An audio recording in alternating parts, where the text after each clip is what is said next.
What would you say your favorite hand was? You gotta choose. You can't say everyone.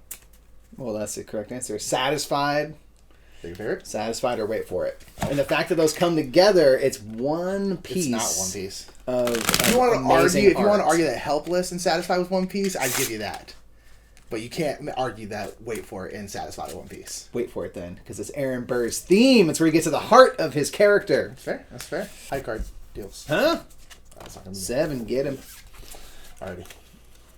I thought you were going to take it and say, like, high card deals, and so you got it, and now I'm going to deal it. I'm like, wait, what? It's like, was it? Heads I win, tails you lose? Yeah. And he was like, cool. Wait, what? What?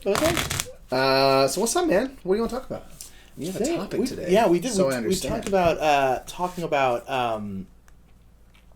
what makes a game good. Like what makes a game great. What makes a board game good? Like what makes it great? Like specifically, like what does it need to be something worth investing your time in, and time again? Yeah, and this is a tough topic because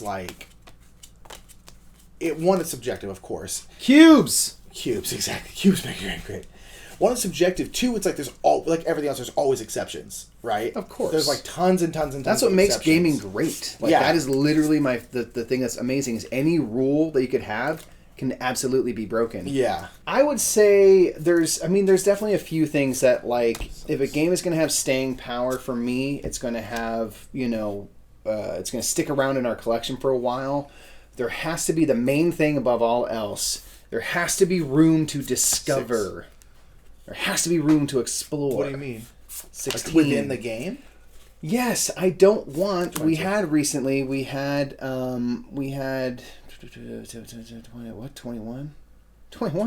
22. Dang, I wish I said 24. We recently played Vikings Gone Wild, which is a fine game. It's fine. But when we played it that first time, we saw everything that's in that box. We saw... But if it's a small game, I don't mind seeing everything that's in the box because it is what it is. But in a larger game like that, I'm like, okay, I discovered everything. Why come back to this? There's nothing. I want to discover things. I want to be able to discover new strategies. I want to be able to try stuff time and time again. So that's something that for me is huge, is the room to discover within the game. Yeah. Would you say there's ever a situation where there's too much to discover? Do you think that could be a thing? Where there's too many roads discover or too many things to keep track of in a game? Because those are different, I think. So when you say you need stuff to discover, would you say that would be analogous as you saying you want multiple strategies you can employ? I think maybe the better word is I want a lot to explore. Okay. And so a lot of strategies to explore. Definitely. Why do I love Feast for Odin? Because you can do partially because you can do that to the end of time. Yeah. I can go all animals. I can do these things depending on what I'm doing. On a whim, I just choose I'm gonna go this direction. Yeah. Last game we played, I said I want to get 2 islands. I want to make sure I get 2 islands. Yeah. And I explored that to see how it is. Yeah. And I think there's a lot of games that I enjoy, but I'm not very good at. I enjoy because I can explore an idea. Yeah. Totally. I can say I'm gonna try to do this thing, and I'm going to try to do that thing really well. Yeah. And that may or may not result in a victory, but I got to explore and discover and experiment. And so that engages my brain. So, all right. I got 15-2, 15-4, and then a pair is 6. I want more. Looks like more. I want so much more, but I don't. It's not bad, though. It's not horrible. I've got 15-2, 15-4, 15-6, 15-8. I think that's totally fair. The need to have some semblance of discovery, at least once you're past the gateway level. Yeah, and certain games are what they are, and I don't mind that they are. So this is gonna be 15-2, 15-4, 4 is 8. Looks like. What a beautiful hand. That just looks fun. That looks nice. Looks like a good time. That looks like a good time. That's totally fair, I think. I think that is important. Some semblance of discovery or being able to try something new or try something different. King Domino, I don't need different things. Yeah. Because the discovery there's enough of a puzzle, given the size and weight game that it is, to try to put together my kingdom in a nice way. And that's really fun. And then I get to enjoy, do I go for a really good tile to go last next turn, or do I go first this turn? And that game is 15 minutes long. I don't need more there. Don't need more, But that's also it's walking conversely, dungeon, are you gonna are you going to the dungeon or not? Yeah, you know, that's and that's all totally it is. fine. It's a game of chicken, and like that's totally fine. Yeah. But that is why I think I'm drawn to things like Queen Domino, and like you've made a good point, and have actually turned me around on that. That like King Domino is the better game, because it's more what it is. Yeah. But I am excited by, and we've kept Queen Domino for that whole like. There's more stuff to discover. There's this thing I like, now I get more of it. That's why I love expansions, because it's this thing I like, I now have more to discover. No, I'm the same boat. So that's a huge thing for me. I think that, and then also kind of the way you turn me around on King Domino is things make a game is when a game is being what it's trying to be. Yeah. It's not trying to be a you know, an amalgamation of some other games and popular thing. It's just, it is what it is for better or worse. I think that will help out the game, right? It's just, I like games that are divisive. I love that because that means you made something specific. You made something purposeful. It's like the constant question, like, would you rather have something that everyone likes, or would you rather have something that a couple people love? A handful of people love and are all in. Like, I'd say our whole brand is that. Do we want everyone to like us, or do we want a few people to really love us? And unfortunately, no one loves us, and not even our mother. But we that's try. fair. That's totally fair. Yeah. For me, I what would are some say, things for you? Like, what do you need? This game great. To me, 20. A big thing. 26. To me, a big. 7? Go. For me, a big thing. 7. However much that is. 24. That's. Oh, I messed that up, didn't I? All your cards. Yeah. We're done. Let me get the cards I like. Let's just move all these together. Find the ones I like. I don't know where my brain went. For me, adaptation is adaptation essential in a game. My favorite thing in board games is the need to adapt mid-game. So a game that makes you adapt, not a game that's adaptable somehow. No, like not like modular mid-game. No. Yeah. No, I specifically mean 52, 4, 6, and a pair is 8. Adaptation is huge for me. Like the requirement that you're going to have to adapt in the game. Now, luckily, almost all games do this to some degree, but like that's, I think, one of the main reasons why I've always been drawn, particularly to worker placement games, because it's very, very heavy on that, where like you have a plan and then something goes wrong with your plan. Either something in the game happens, whether it's a cooperative game, or just an event happens in some, competitive game, or someone takes your spot, someone takes a card you want, someone does this action, someone takes the last resource of this, and then you have to change on the fly. You have to go, okay, given that info, let me try this. Yeah, that to me is like massive. And I think that's really important. I got 15-2, 15-4, and that's it. So much more, so it seems, so it would appear. Adaptation to me makes a good game. I think what can take a really okay game to a good game or even a great game is adaptation, and a meaningful, interesting adaptation where you go like, I needed to do this, now I have to change. How can I still get to my goal with a different route? And you have to think of that in the moment. Like, it's your turn, you take the spot I need, now it's my turn. I immediately, like, my entire turn was based around that. Like, what do I do now? Then you're like, and like that kind of adaptation to me is the most interesting thing in board gaming. And I think having interesting, meaningful adaptation in game is, for me at least, crucial to having a good game. Good games will maybe force you to be adaptable or have many avenues. The thing is important if you're having a lot of adaptation. A game needs to have a lot of avenues, or I really prefer a game when it has a lot of avenues to scoring and a lot of routes to take. That's part of my liking exploration. 24? Boom.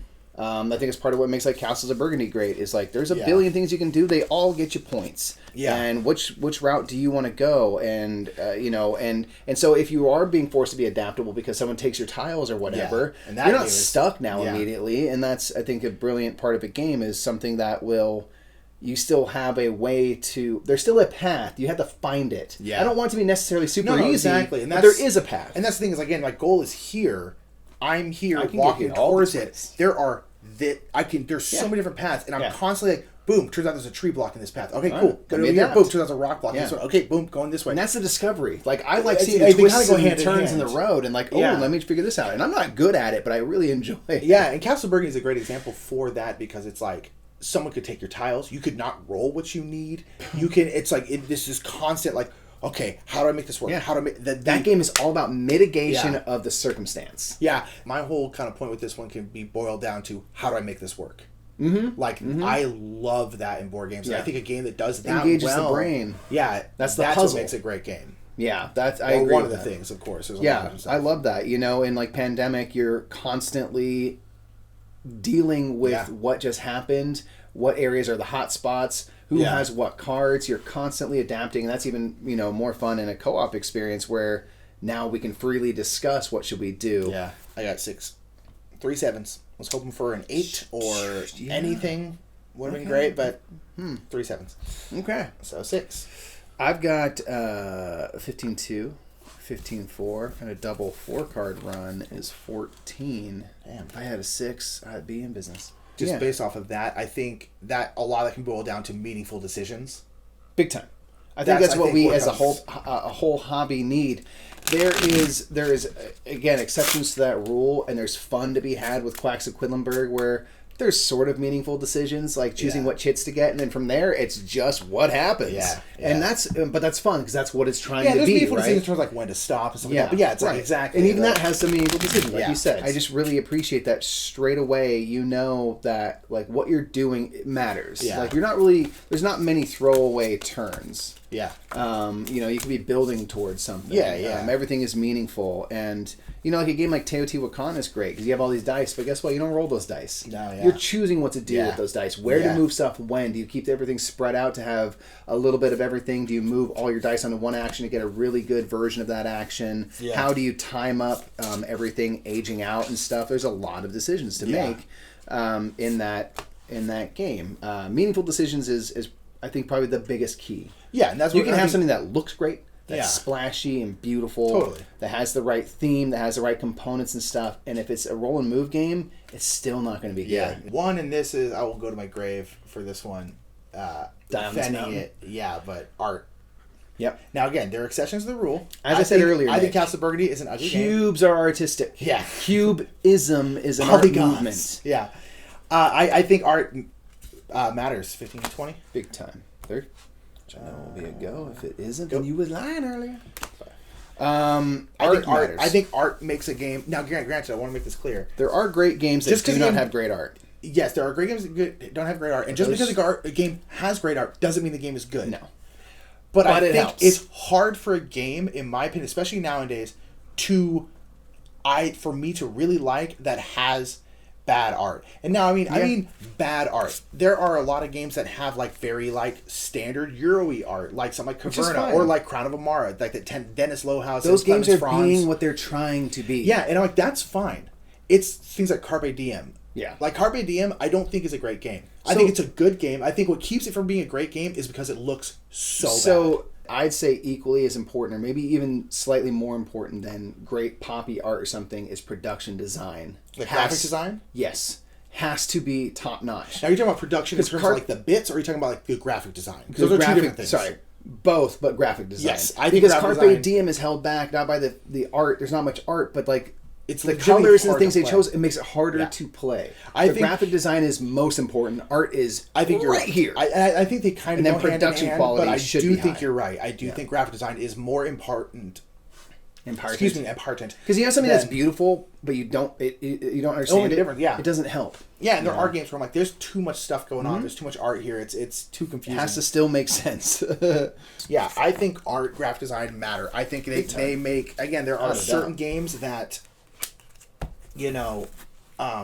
that are buck that rule, and that's okay. I think that's totally fine. Again, there's always exceptions to that rule, but I think at least nowadays, especially nowadays where there's just no excuse for having bad art in your game, it's so important. All right, 15-2 and a double 3-card run is 10. Not bad. But a game that I think is very pretty and for the most part is pretty good generally in terms of the design, not the design of the game, but the design of the graphics of that, is something like Great Western Trail.